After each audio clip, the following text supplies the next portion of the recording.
Мен бүгін не туралы айтқым келіп тұр. Кеше Инстаграмды қарап отырып, бір мешітте намаз оқып жатып, бір бала жүгіріп жүр екен. Кішкентай бала, 2 жас па екен, 3 жас па екен, білмеймін. Намаз оқып жатыр. Имам алды жағында, намаз оқыған ер азаматтар арт жағында. Бір уақытта ана бала оқып жатқан ер азаматтардың алдынан жүгіріп өтті. Одан кейін имамның алдынан жүгіріп өтіп бара жатқан кезде имам намаз оқып жатып, былай поклон жасап жатып, қолмен алып былш етіп ана баланың бетінен ұрып кеп жерген кезде бала былш етіп артқа қарай құлап түсті. Содан кейін елдер не деп жатыр екен деп комментарийға кірдім. Комментарийға кірсем, қол сынсын дегендер де бар да, енді дұрыс емес қой, ол бала ғой деген бар, мешітке баланы алып келмесін деген бар, неше түрлі комментарийлар бар.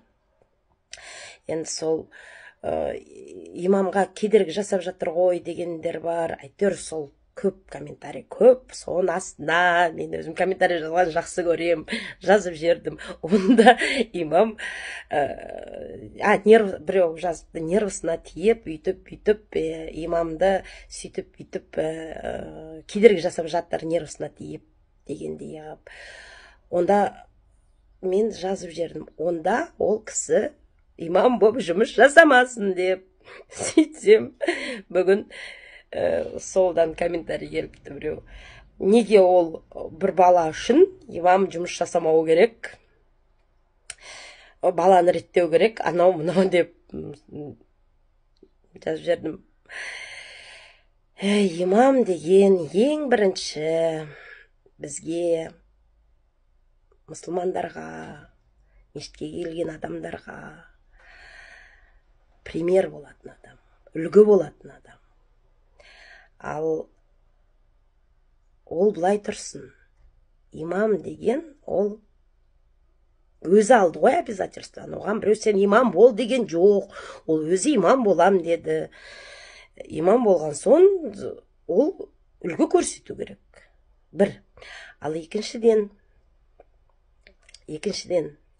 әр адамды Алла тағала бірдей жаратты. Әр адам Алланың алдында бірдей.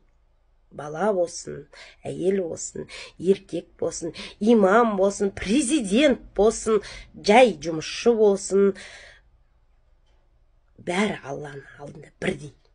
Қай жерде жазылған, біреуге қолын көтеріп ұруға болады деген. Любой религиозный кітап алып көріңіздер, Құранды болсын, Ветхий Завет болсын, Библиясын болсын, жаңағы буддизмдардікі болсын, білмеймін атауларын. Қай жерде жазылған? Адам адамға қол көтеруге болады деген. Адам адамға ешқандай жағдайда қол көтеруге болмайды. Оны былай да айтуға болады. Имам енді мысалы, ол имам орнына енді мұғалімді қойыңдаршы. Мұғалім, мен өзім мұғалім болғандықтан мен айтып отырмын. Әр түрлі жағдайлар болады, әр түрлі атана болады, әр түрлі балалар болады. Сонда біздің жұмысымызға кедергі жасап жатыр бір бала деп, мұғалім, ұстаз, имам да ұстаз, ұрып жеруге правасы бар ма? Ойлаңыздаршы, сіздің балаңызды бір мұғалім алып ұрып жерсе, сіз не істер едіңіз? Осы сұрақты жай сіздерге қояйын деп едім. Сіздер қалай ойлайсыздар? Имамдікі дұрыс па? Жоқ, ана баланы әке-шешесі апармау керек еді ма мешітке? Енді өздеріңіздің ойларыңызды салып жүрсеңіздер. Күндеріңіз сәтті өтсін.